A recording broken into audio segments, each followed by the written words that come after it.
very warm welcome to Daily Dispatch, a show that gives you all the latest news and updates from the digital ecosystem. I'm Priya Sheikh. Thank you very much for logging in. Time now to get you all the top news stories that we've been tracking for you this evening.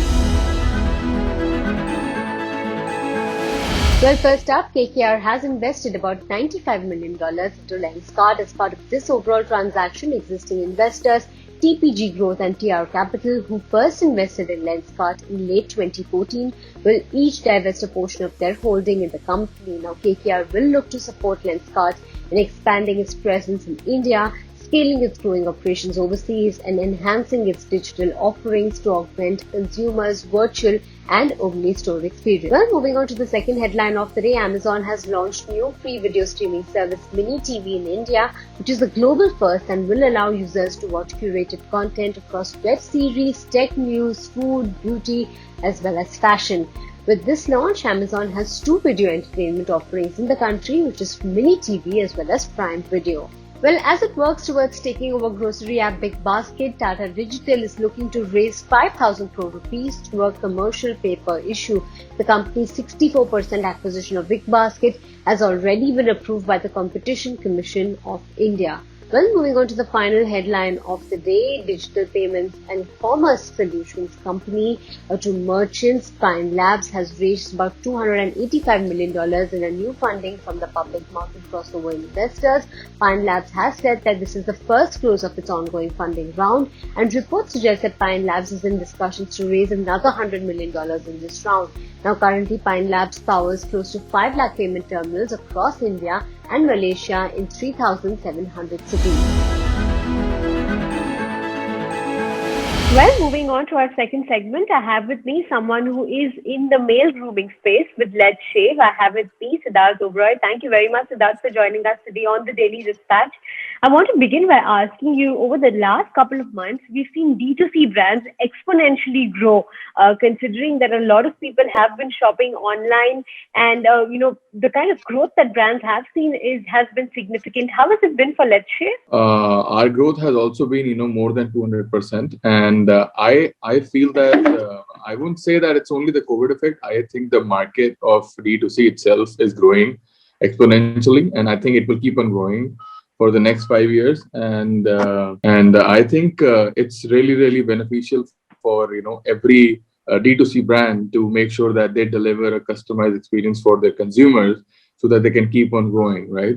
And it's really important that customer service is really good, and we are delivering them, because most of the customers are now worried about safety concerns and etc. So it has to be hygienic, it has to be packed well. Your employees who are making the products or packing the products have to be tested well, and the environment is safe, because like you have to change as the market changes. So I think it's good, like the whole category, it's growing, so it's really good, it's amazing. Right. When you talk about the male grooming space, we've seen a lot of other players, including the larger players like Marico, etc., also exponentially increase their presence.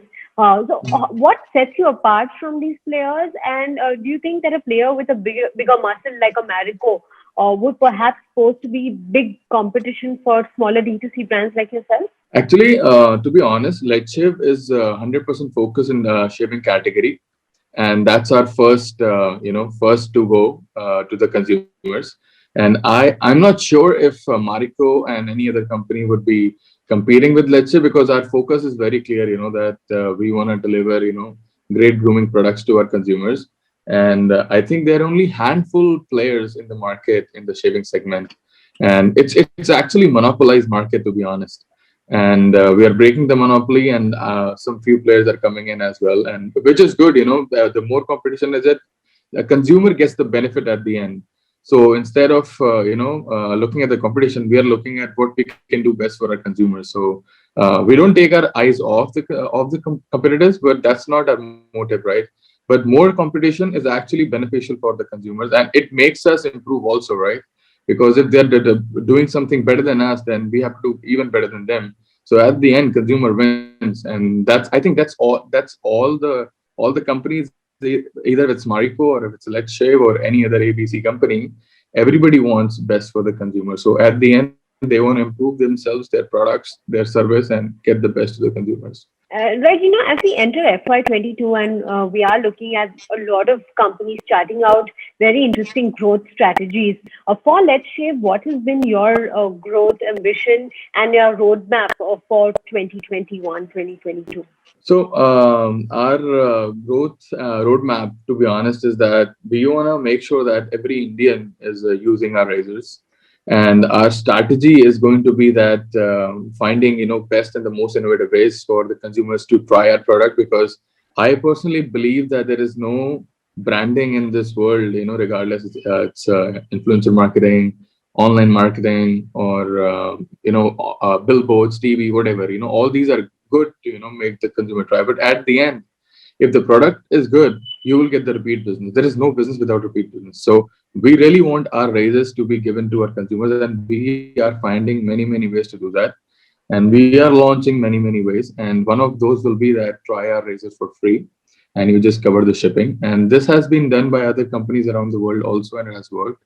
And we will be focusing on this strategy, and you'll see this coming very soon on LetsShave website. In terms of expansion and new products, are you looking at adding more products to your portfolio? What kind of diversification or expansion plans are you working with? So yeah, we always keep on looking at adding more and more products, but I think again focus is really important, and we have a lot of grooming products. May it say shower, may it say beard, etc., etc. But our focus, like in this year, would be launching more beard trimmers, and for all the segment, because India is a very mixed segment, and there are a lot of segments. There's value tier, mid tier, and then premium and super premium. So every brand has to capture that. So we want to capture this whole market with our new category of trimmers, which you will see it coming. We're launching it actually next month. So Right. I hope the consumers will love it, and they are all innovative trimmers. It's not like we are just bringing in trimmer to compete. They're bringing in great products, and you'll see it coming, very soon. When you look at the kind of women's portfolio that you have a very small portfolio as far as women's products are concerned. Are you looking at expanding that category as well? Actually, our women category is already expanding. We started with one product that was Evior 6 razor. That's the world's first 6-blade women razor. And that product has really, if you see on Amazon, it's actually one of the top sellers in the whole shaving category now. And after that, we launched a face razor, which many brands followed the path to launch that product. And we were the first to bring in that product in the market, also the face razor. Now there's few more companies which are coming up and following our trajectory, which is fine. More competition, better for consumers, etc. We have launched a bikini razor, and then we have launched another razor, Pure 3, which is a 3-bladed razor for more value segment customers. And I think we will be looking end of this year or next year aggressively to launch body care products for women, and more shaving care, personalized and for women-focused, shaving products also, which may include, shaving foam, shaving gel, etc. Right. You have a prominent investor on board. You have Wipro Consumer Care that's also been an investor as far as, let's say, Shave is concerned. So are you looking at more, bringing more investors on board, more fundraising plans? What is your outlook? So as you rightly said, we have Wipro on board, which, it's one of the largest FMCG companies of India. And then we have Dorco also on board, which is one of the largest manufacturer of razor blades in the industry. It's a Korean company, and I do not have any comments on that, because for now we are growing and we have sufficient capital to expand our business, and we don't raise funds unless it's really needed. So I think for now, at least for this year, we won't be raising any funds. I don't think so. We would be needing more funds than needed. It's risky, to be honest. It's good that you come on the news, you have more money, but when you don't need it, why? I want to ask you one final question before I let you go on revenue growth and targets. What kind of revenue growth are you aiming for? I'm going to ask you a short-term revenue growth. So by FY22, where do you aim to be at in terms of your targets? We are aiming at something about 60 to 70 crores. We don't believe in jumping from 1 to 10. we believe in jumping from 1 to 3 or 1 to 2. Step by step you reach 10, right? I don't want to aim at something which is unrealistic, right? So we don't believe in that. And how far are we from profitability? We're super close. I think this year we should be profitable. All right. We wish you all the very best with your growth and expansion plans. Thank you very much for being a part of the Daily Dispatch. Thank you for your time. Thank you. Thank you. Thank you so much. Well, time now to wrap up this edition of the Daily Dispatch. I'll catch you tomorrow at 5 p.m. Goodbye, stay safe and take care.